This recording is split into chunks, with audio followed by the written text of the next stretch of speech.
Cœur et cœur unis ensemble,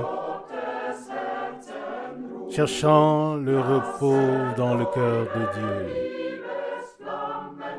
Laissez les flammes d'amour être enflammées. Lui la tête, nous les membres, lui la lumière, nous l'éclat. Lui le maître, nous les frères. Il est à nous, nous sommes à lui. Venez, vous venez, enfants de grâce, et renouvelez votre alliance. Jurez du fond du cœur amour et fidélité à notre vainqueur. Et si votre chaîne d'amour manque de solidité et de force, implorez jusqu'à ce que Jésus l'affermisse à nouveau.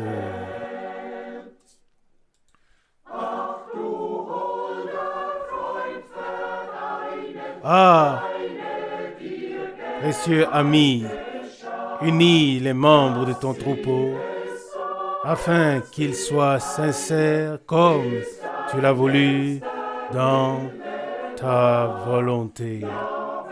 Oui, unis-les dans la vérité que tu es toi-même dans ta nature. Unis tous ceux qui sont illuminés par ta vérité. Tu nous as ordonné de pratiquer l'amour. Vivifie donc les esprits morts et inertes. Allume la flamme d'amour afin que chacun puisse voir que nous sommes d'une même tribu. Nous représentons un seul, où nous nous tenons comme un seul homme. Fais-nous être unis comme tu l'es avec le Père, jusqu'à ce que déjà ici sur terre, il n'y ait plus de membres séparés. Et que de ta lumière, notre lumière, reçoive l'éclat. Ainsi le monde reconnaîtra que nous sommes tes disciples.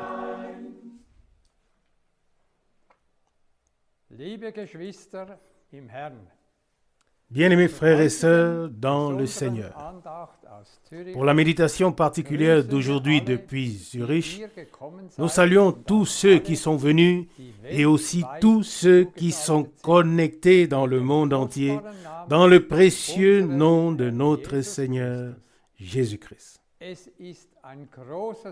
C'est un grand privilège et une immense grâce de pouvoir écouter la pure parole de Dieu d'une bouche mandatée ici dans la Volkshaus de Zurich depuis plus de 50 ans.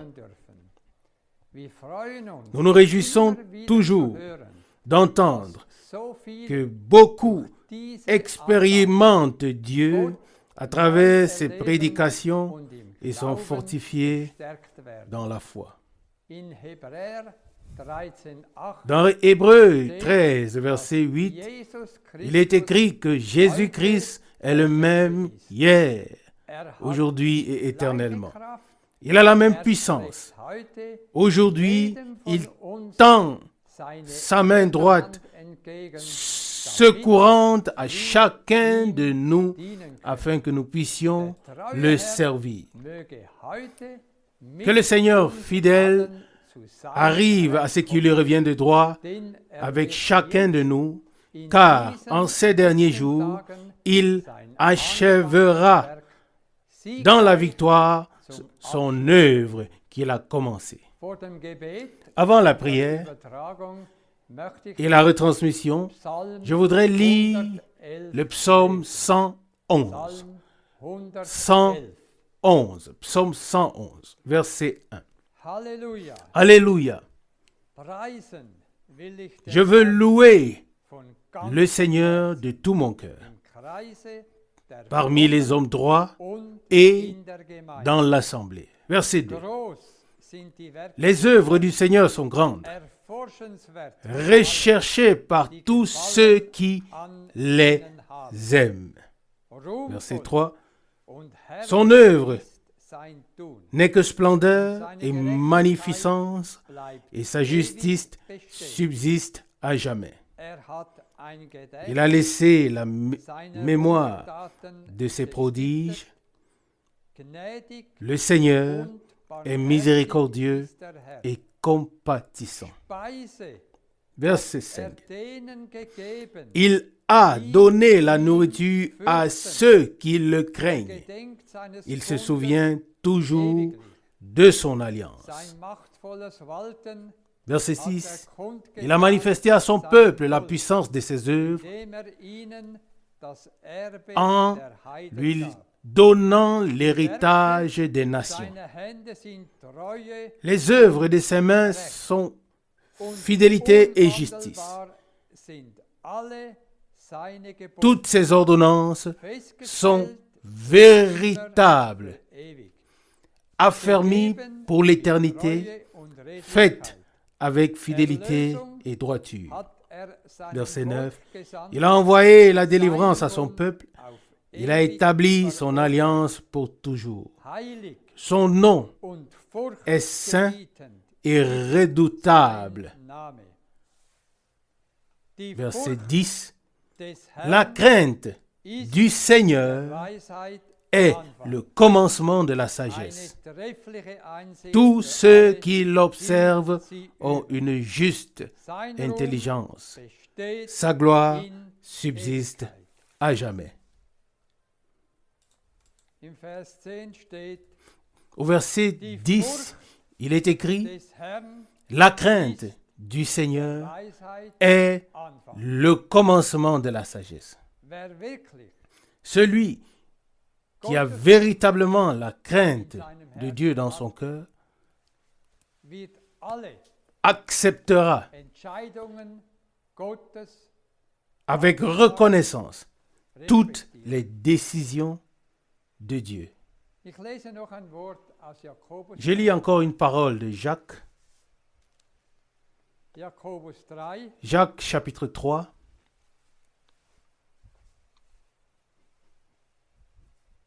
im Vers 17 Au verset und 18 17 et 18. steht ein gewaltiges Wort Il y a une über puissante die parole wahre sur und himmlische la sagesse Weisheit. véritable et Es divine. steht hier,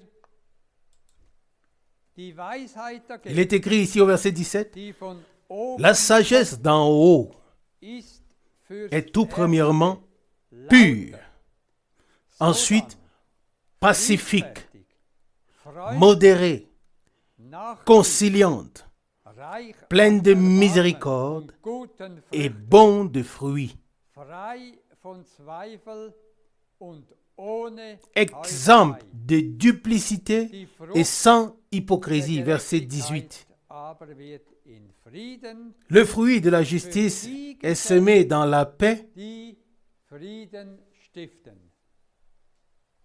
Wir wollen car vor der Übertragung noch est um semé dans la paix par ceux qui recherchent la paix.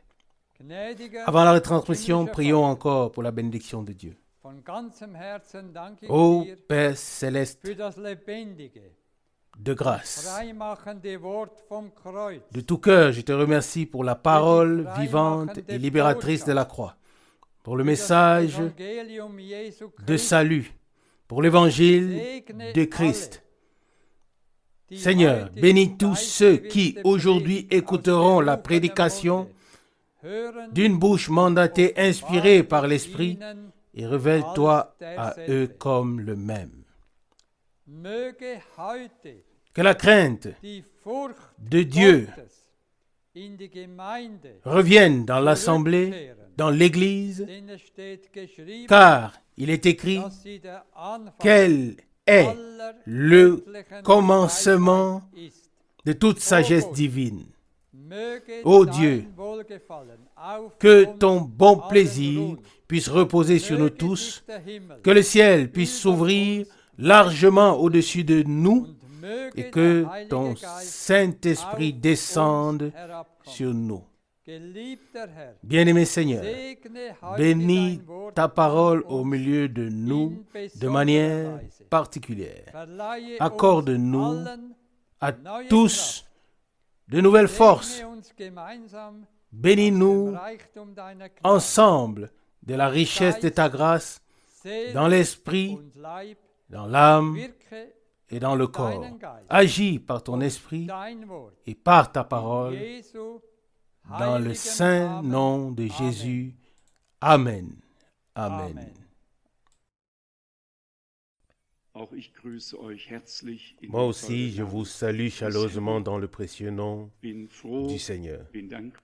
Je suis heureux, je suis reconnaissant de ce que nous puissions être ici pour adorer, pour écouter la parole du Seigneur. Il n'y a vraiment rien de comparable dans tout le monde entier. Nous ne le disons pas seulement, mais c'est ainsi. Et la responsabilité qui nous a été confiée ou imposée est grande. C'est la plus grande responsabilité qui existe actuellement sur terre par rapport à Dieu et aux hommes. Une grande chose implique un grand engagement et une grande responsabilité. Et nous voyons, en particulier, lors de tels voyages, tels que celui que je viens de faire, nous voyons ce que Dieu a déjà accompli, comment il ouvre les portes et ouvre les cœurs et ce qu'il fera encore. Avant de donner un petit rapport, je voudrais d'abord souligner l'aspect terrestre. Je ne sais pas si nous tous, qui nous réunissons régulièrement ici pour écouter la parole du Seigneur, si nous avons remarqué combien de mains ont travaillé ici pour tout rendre beau, pour peindre, pour décorer, pour mettre des fleurs et tout ce qui va avec. En premier, j'ai fait un tour de la maison de Dieu et j'ai été profondément réjoui de voir avec quel dévouement et quel amour tout a été fait et continue à être fait pour que tous ceux qui viendront s'y sentent bien.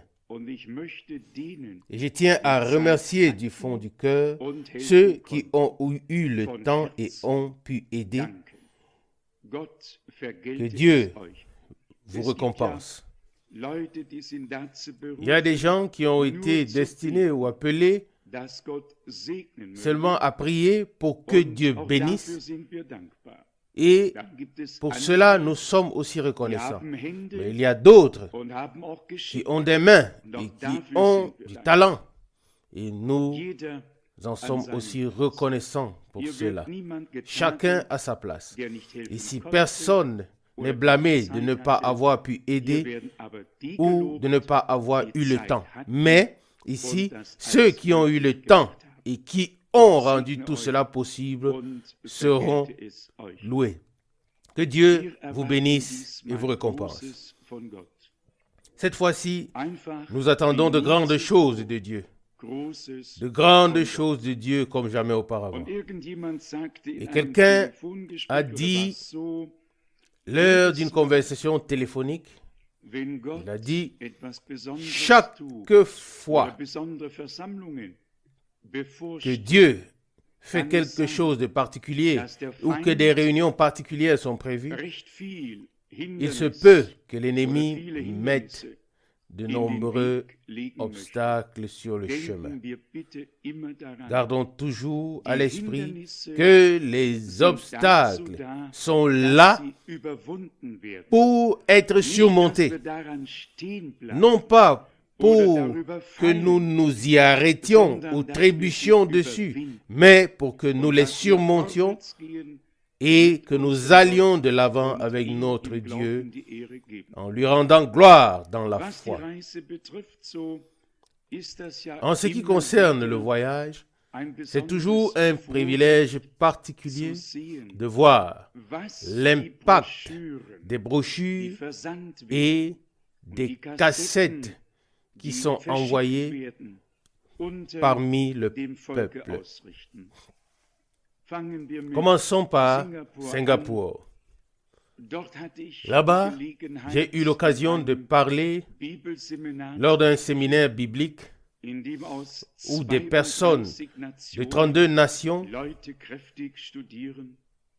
étudient et étudient sans révélation de ce que Dieu fait maintenant ou alors a fait dans cette génération. J'ai eu l'occasion de rendre témoignage, donner un témoignage, puis j'ai pu avoir les adresses des personnes présentes afin qu'elles puissent être suivies.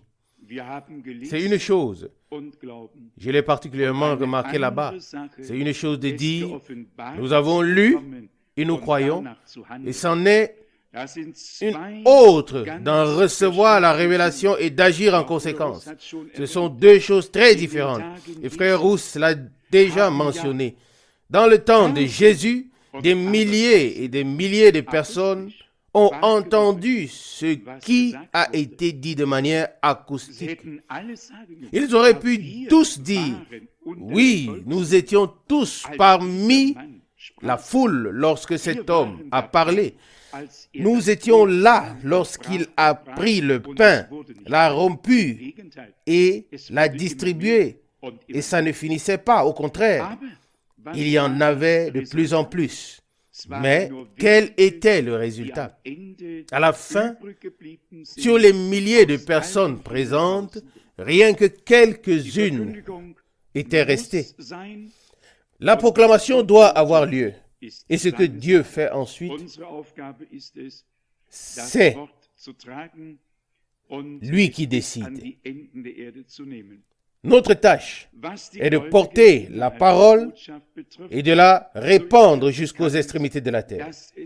En ce qui concerne les croyants au sein du message, on sait qu'il existe différentes orientations et qu'il y a des difficultés partout, en tout lieu. Mais je peux témoigner d'une chose, c'est que Dieu fait grâce. Il fait simplement grâce de proclamer la vérité dans l'amour sans blesser un autre frère, ni de nommer quelqu'un par son nom. Il suffit de partager et exposer la parole de Dieu comme il se doit. Cela aide plus que toutes les critiques et plus que quiconque peut aider. Et ainsi Dieu nous fait toujours plus de grâce. Puis à Jakarta, nous avons eu de très bonnes réunions. Une communauté pentecôtiste là-bas compte environ 1300 membres. Mais que dire? Une dame se tient sur l'estrade et conduit les cantiques. Certaines choses laissent encore à désirer, mais nous n'utilisons pas la méthode de force, mais nous faisons preuve de patience. Et si quelqu'un lit les prédications de frère Branham et ne comprend pas les choses, et que l'Esprit de Dieu ne les lui révèle pas, alors nous n'allons que provoquer des disputes. Mais lors d'une réunion, il y avait une dame qui me traduisait. Elle avait lu les prédications de frère Branham et m'a alors demandé si j'étais, moi, aussi convaincu qu'une femme ne devait pas se tenir devant. Et il n'y avait aucun frère qui connaissait suffisamment l'anglais pour traduire. Et je me souviens que lorsque frère Branham était en Finlande, il avait une femme comme traductrice parce qu'aucun homme ne maîtrisait la langue. Une Finlandaise qui avait vécu pendant des années aux États-Unis. Il fallait simplement un bon traducteur et non quelqu'un qui devait chercher les mots ou demander la signification. Et alors c'était très très difficile quand elle m'a demandé directement: es-tu aussi convaincu qu'une femme n'a pas sa place sur l'estrade? Alors, il faut bien sûr montrer sa couleur. Il faut être sage et citer la Bible avec précision. Une femme ne doit pas enseigner. L'avez-vous remarqué? Je ne permets pas à la femme d'enseigner ni de prendre l'autorité sur l'homme. C'est 1 Timothée 2,12. Mais il n'est écrit nulle part qu'une femme n'a pas le droit de rendre témoignage. C'est une très grande différence. Ou qu'elle ne doit pas traduire. Et il faut bien gérer les gens. Il faut bien les gérer tout en restant fidèle à la vérité. Un autre jour, nous irons peut-être un peu plus loin et nous dirons à cette dame qu'il serait mieux qu'elle soit parmi le public plutôt qu'ici devant. Mais là encore, je reviens à ce que j'ai dit tout à l'heure. Si l'Esprit de Dieu ne le révèle pas, tout est vain. Nous ne faisons que provoquer les disputes et fermons les portes devant nous. Il n'y a rien d'autre. Mais Dieu veillera à ce qu'à la fin, tout soit comme au commencement. Les 2 derniers jours, quelqu'un m'a également demandé à ce sujet quand nos sœurs trouveront leur place dans l'Église du Dieu vivant. Oui, j'ai répondu, elles l'ont déjà trouvé. Elles l'ont déjà trouvé. Nous avons ici des personnes qui montrent les places à ceux qui viennent. Ce sont nos diacres que nous demanderons d'être au service les jours à venir. Mais dans le royaume de Dieu, personne n'attribue la place à quelqu'un d'autre. Dans le royaume de Dieu, Dieu place et met chacun là où il doit être. Personne ne réprimande l'autre, mais tous reçoivent le même enseignement et acceptent la parole du Seigneur. Amen. Ce frère, à Jakarta, avait lu mon témoignage sur quand le Seigneur parle. Et il m'a soudainement dit, très ému intérieurement, dis-moi, frère Franck, quand le Seigneur t'a parlé, sa voix était-elle comme le bruit de grandes eaux? Et j'ai répondu non, elle n'était pas comme ça. Et il m'a regardé. Et oui, c'est écrit dans la Bible, et sa voix était comme le bruit de grandes eaux. Il peut parler comme il veut. À Paul, il a parlé clairement en hébreu. Pas un bruit, mais un langage clairement exprimé. Alors j'ai pu lui dire en toute vérité, mon bien-aimé frère, pas un bruit, pas de grandes eaux, mais une voix claire et distincte dans laquelle les syllabes étaient pleinement accentuées. Et les gens se demandent comment cela a pu se passer. Il y a tellement qui disent simplement, oui, Dieu m'a parlé. Et aussi cette tante qui a dit que Dieu lui avait dit de voyager dans 3 pays. Elle connaît déjà les 2 premiers, mais pas encore le 3e. Je n'ai pu que répondre, moi non plus. Que dire de plus à ce sujet? Il y a des gens qui, peut-être parce qu'ils ne savent pas plus, oui, c'est possible. Tout comme il y a des gens sur terre qui ont des idées et ne peuvent pas les contrôler. C'est ainsi qu'il y a aussi des personnes parmi les croyants, des gens qui ne peuvent pas faire la différence entre ce qui vient de Dieu et ce qu'ils ressentent eux-mêmes. Il y a là aussi différentes façons. Parfois une voix directe, par l'esprit dans le cœur, dans l'âme, parfois un rêve, parfois dans une vision. Le Seigneur peut se révéler et il peut parler comme et quand il veut. Résumons. Tout compte fait, la parole de Dieu accomplit ce pourquoi elle a été envoyée en tout lieu et dans tous les pays.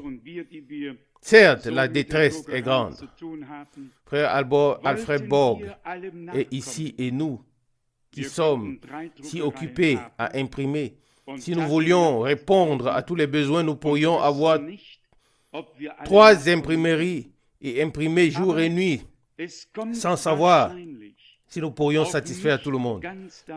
Mais ce qui importe probablement, ce n'est pas le nombre de prédications que nous avons lues, mais c'est plutôt si Dieu a pu nous révéler ce que nous avons lu. C'est ce qui importe. Amen.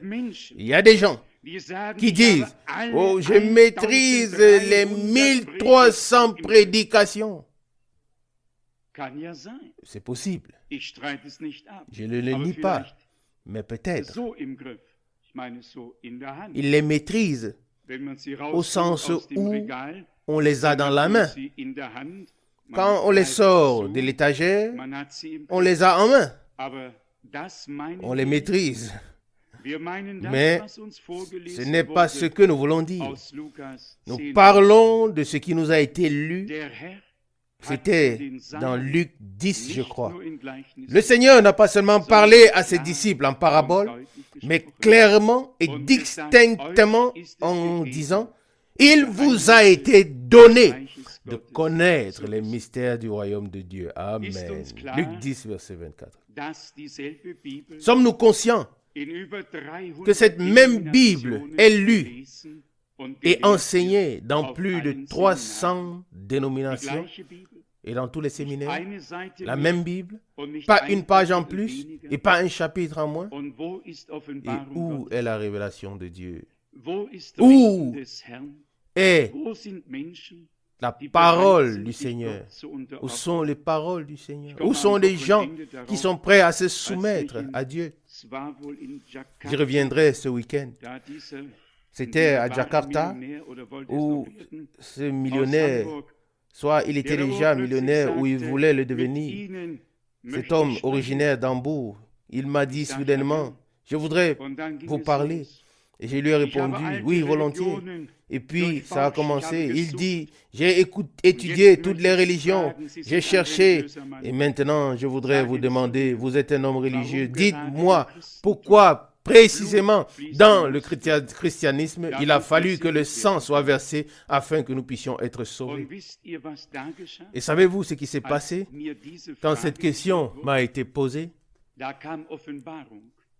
Une révélation m'est venue, mais ne me demandez pas dans quelle mesure.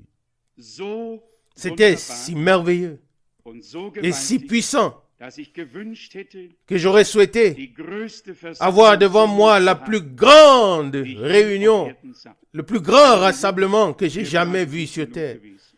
1 million de personnes n'auraient pas été suffisant.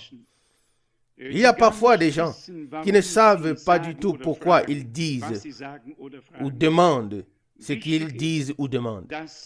L'important, c'est que nous soyons prêts à tout moment pour que Dieu puisse nous parler. Amen. Et j'y reviendrai, si Dieu le veut, ce week-end. C'est si profond et si merveilleux de voir comment Dieu a tout conduit et ordonné, pourquoi cela devait être ainsi et autre chose autrement. Dieu a un chemin et uniquement ce chemin mène au but. Uniquement ce chemin mène au but. Je ne veux pas entrer dans plus de détails maintenant. Ce que nous avons lu, chaque verset nous touche dans notre cœur. Nous avons lu, je vous envoie comme des brebis au milieu des loups. Nous avons lu, je vous donne le pouvoir sur toute puissance de Satan. Guérissez les malades, ressuscitez les morts, purifiez les lépreux. Ça fait partie de la chose. Et je vous prie, en tant que frères, nous voulons à partir de maintenant prendre cela au sérieux. Ne nous contentons pas de répéter ce que le Seigneur a dit, mais mettons-le en pratique. Mettons-le en pratique en étant conscients que les malades ont été guéris et que les pécheurs ont été sauvés lorsque Christ est mort à Golgotha. Bien-aimés frères Rousse, mes bien-aimés frères ici, lorsque nous prions pour les personnes qui viennent au Seigneur, voulons-nous les sauver ou les rendre heureux ou leur apporter le salut? Non. Nous avons prêché et nous prions pour eux afin qu'ils puissent accéder à cette foi vivante et expérimenter ce qui a été accompli pour eux. Amen. À partir de maintenant, revendiquons la même chose pour le domaine de la guérison. Nous ne sommes pas ici pour essayer de voir si nous pouvons guérir ou non. Nous sommes ici pour proclamer, par ces meurtrissures, vous avez été guéris. Nous sommes ici pour voir l'œuvre accomplie, se réaliser sans effort, dans l'obéissance au Seigneur qui nous a donné sa parole. Amen. Et frère Rousse l'a aussi déjà souligné. Ça m'a touché plus profondément que vous tous. Celui que le Seigneur envoie, il le confirme, ou au moins la parole. Oui, laissons cela ouvert. Que l'homme soit confirmé ou non, c'est secondaire. L'essentiel serait que la parole soit confirmée, n'est-ce pas? Pourquoi aurais-je besoin d'une confirmation? Je serais satisfait de voir la parole de Dieu confirmée. Comme il est écrit, je crois, dans l'évangile de Jean, dans le dernier chapitre, que le Seigneur était avec les siens et confirmait sa parole. Sommes-nous tous prêts à attendre que la parole, à nous attendre que la parole ne soit pas seulement prêchée, mais qu'elle s'accomplisse également? Je ne suis pas préparé pour cela pour le moment, mais cela se trouve dans Jean 20, verset 30. Jean 20, verset 30. Jésus a fait, en présence de ses disciples, beaucoup d'autres miracles qui ne sont pas écrits dans ce livre. Verset 31. Mais ces choses ont été écrites afin que vous croyiez que Jésus est loin, le Fils de Dieu, et qu'en croyant, vous ayez la vie en son nom. Amen. Mais je cherche, en fait, le passage où il est écrit qu'il a rendu témoignage. Ça doit être à la fin d'un évangile, probablement dans Marc. Les évangélistes ont tous apporté leur contribution pour que ou pour qu'une image complète nous soit laissée. Marc chapitre 16, à partir du verset 14. Là se trouve l'ordre de mission auquel nous croyons encore aujourd'hui. Il est encore valable aujourd'hui, il est encore valable aujourd'hui. Il doit être valable car il vient de Dieu. C'est ce que dit la parole de Dieu. Mais ensuite, au verset 19, Marc 16, il est dit, « Le Seigneur, après leur avoir parlé, fut enlevé au ciel et il s'assit à la droite de Dieu. » Verset 20, « Et ils s'en allèrent prêcher partout. Le Seigneur travaillait avec eux et confirmait la parole par des miracles qui l'accompagnaient. » Autrefois, certains s'en souviennent peut-être encore, quand on lisait les invitations à l'évangélisation, on disait toujours avec son de trompette, avec cantique de chorale et toujours avec quelque chose. Mais ici, nous lisons quelque chose de tout à fait différent.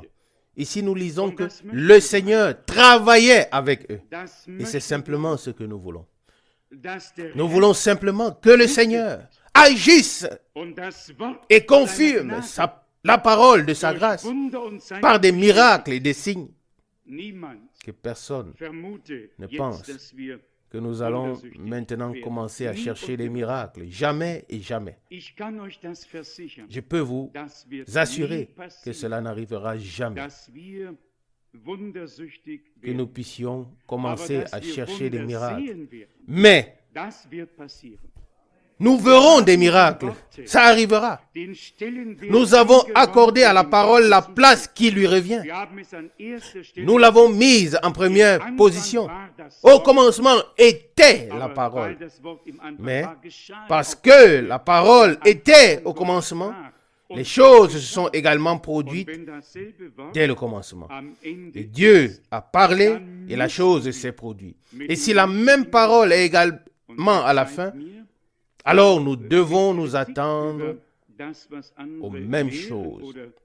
Et pardonnez-moi, mais si même en critiquant ce que d'autres enseignent ou affirment, nous n'atteindrons pas l'objectif. Il y a beaucoup de confusion, nous le savons tous. Et en tant que frères, nous parlerons de la situation générale samedi matin et après-midi. Ceux qui le souhaitent peuvent se joindre à nous.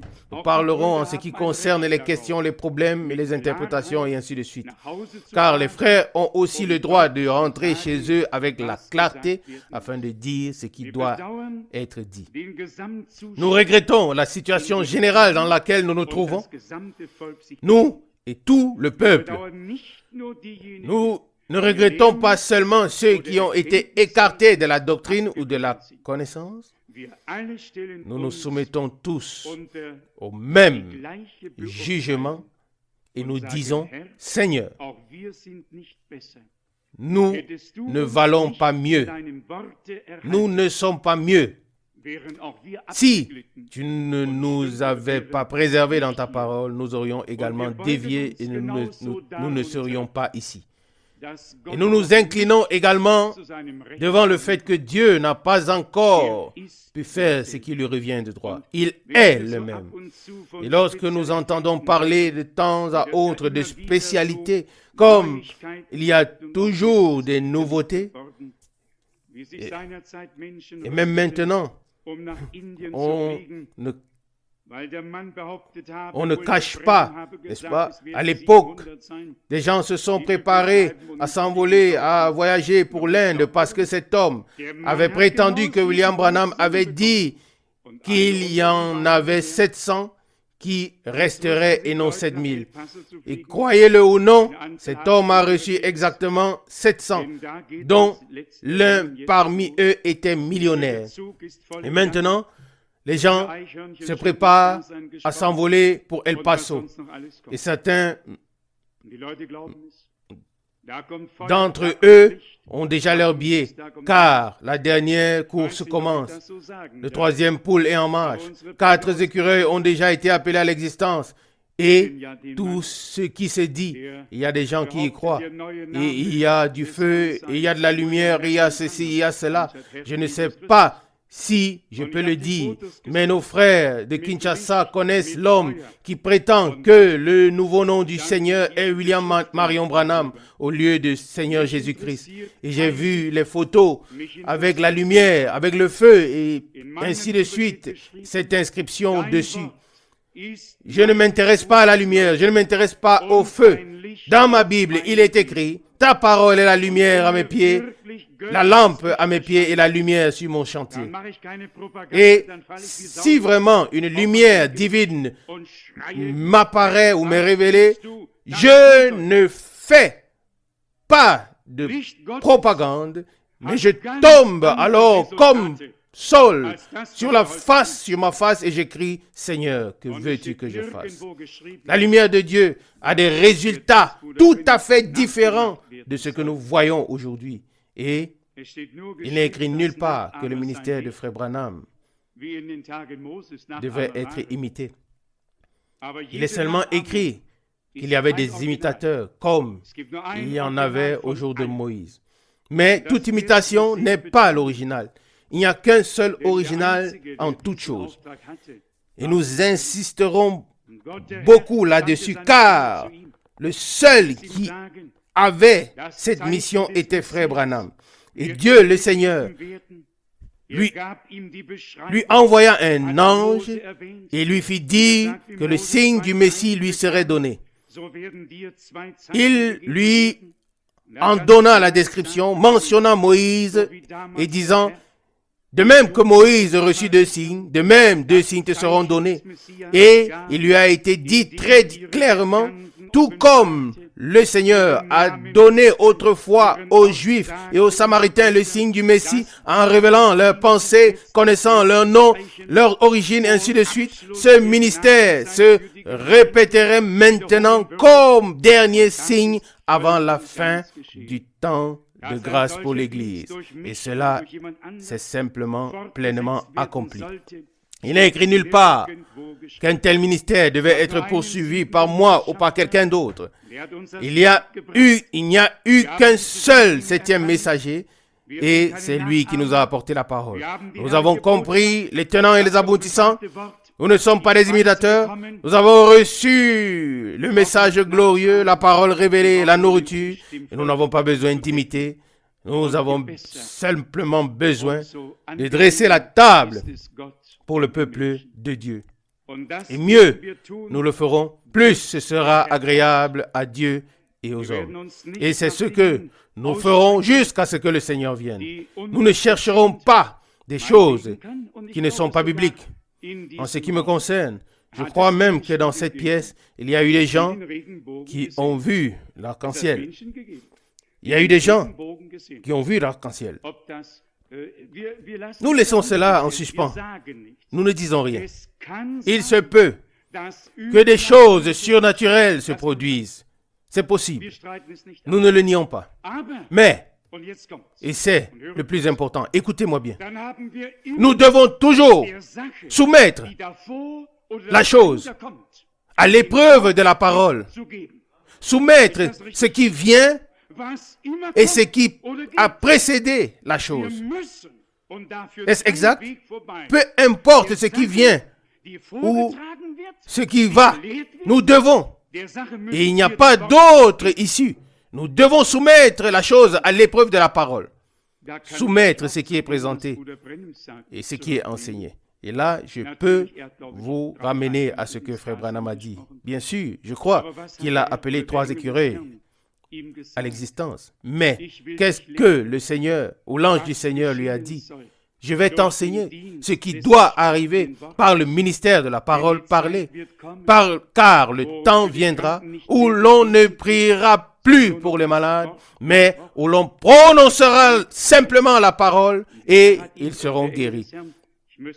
Et le Seigneur ou l'ange du Seigneur, je devrais vérifier cela, lui a littéralement dit, cela se réfère à Marc chapitre 11, versets 22 et 23, à savoir, si tu dis à cette montagne, si tu parles à cette montagne et dis, lève-toi et jette-toi dans la mer, et si tu ne doutes pas dans ton cœur, mais que tu crois que ce que tu dis arrivera, alors cela se réalisera. L'homme de Dieu a été ramené à la parole. Dans tous les cas, son ministère était fondé bibliquement et étayé par les saintes Écritures. Et il doit en rester ainsi jusqu'à la fin. Il doit y avoir une direction qui peut être qualifiée de direction divine.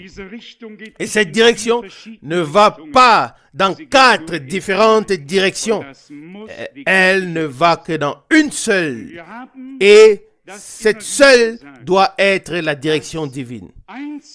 Et nous l'avons toujours dit.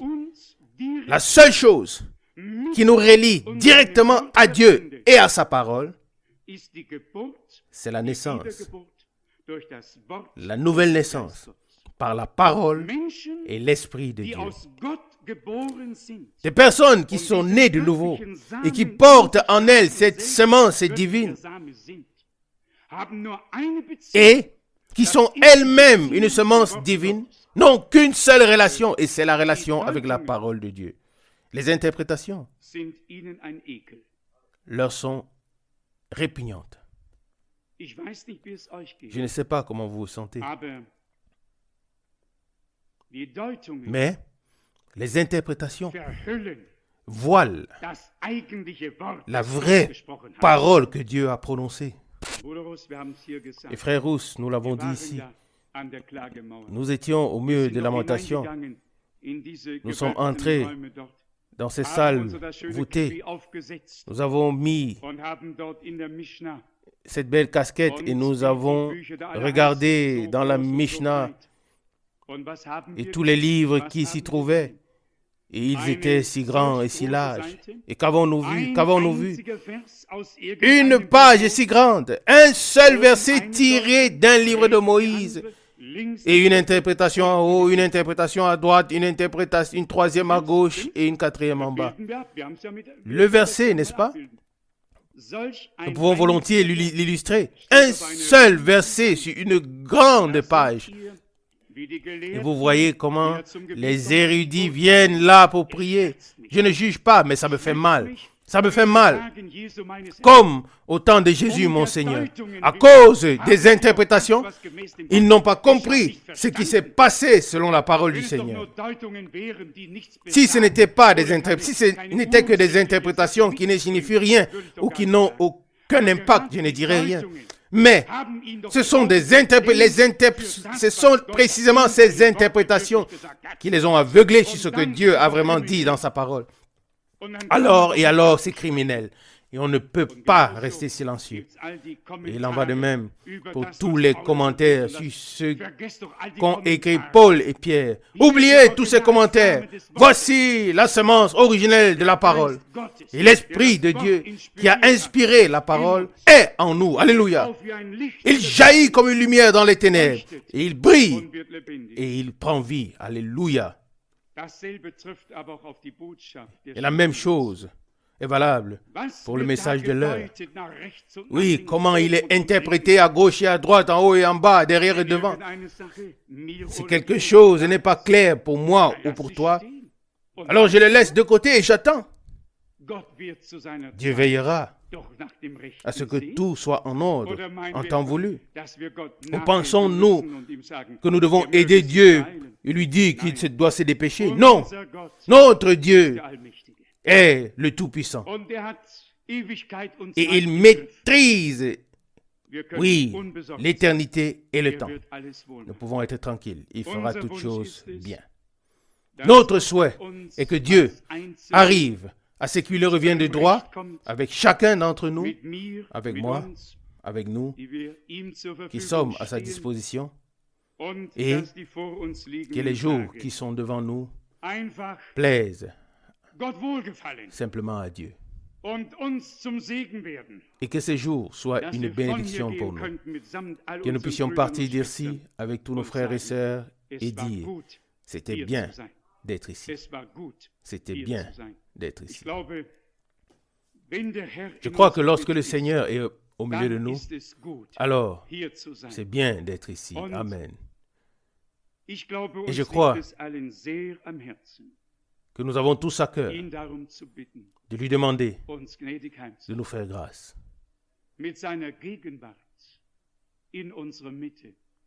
D'être parmi nous par sa présence.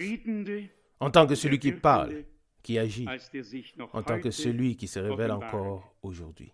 Il n'est pas loin de chacun d'entre nous. Il n'est que aussi distant que la manière avec laquelle tu le regardes. Il est proche. Il est proche. Il veut se révéler à nous.